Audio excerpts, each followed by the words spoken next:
Assalamualaikum warahmatullahi wabarakatuh.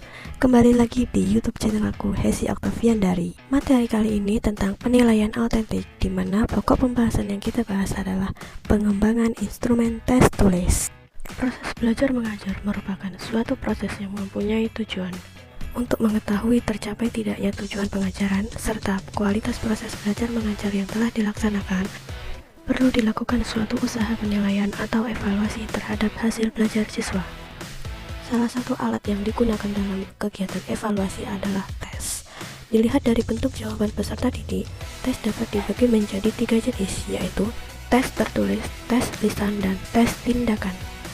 Menurut Asrul 2015, tes tulis merupakan tes yang soal dan jawabannya diberikan kepada peserta didik dalam bentuk tulisan.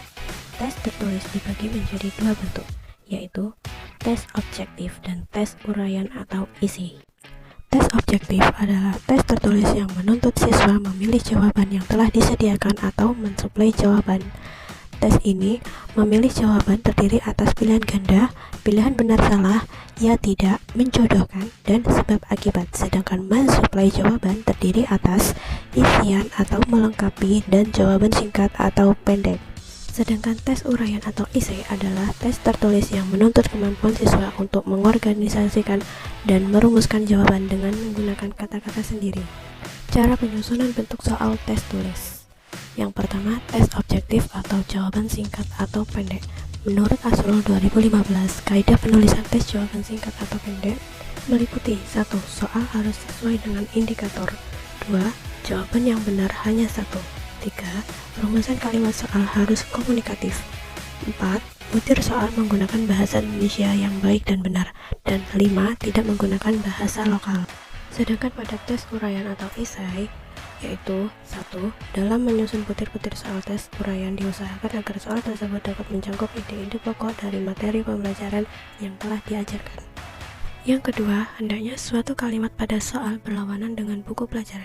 Yang ketiga, diusahakan agar pertanyaan-pertanyaan itu jangan dibuat seragam melainkan bervariasi. Yang keempat, kalimat soal yang disusun hendaklah ringkas dan padat. Dan yang terakhir, jawaban harus ditulis di atas lembaran jawaban dan sesuai dengan nomor urut.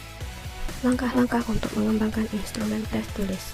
Menurut Mariono 2020, sebelum menulis soal, maka hal-hal yang harus dilakukan diantaranya 1. Menentukan tujuan tes. 2. Melakukan analisis kurikulum. 3. Menyusun kisi-kisi soal. 4. Menulis soal. 5. Melakukan telaah instrumen secara teoritis. 6. Melakukan uji coba dan analisis hasil uji coba tes. Dan yang terakhir, merevisi soal.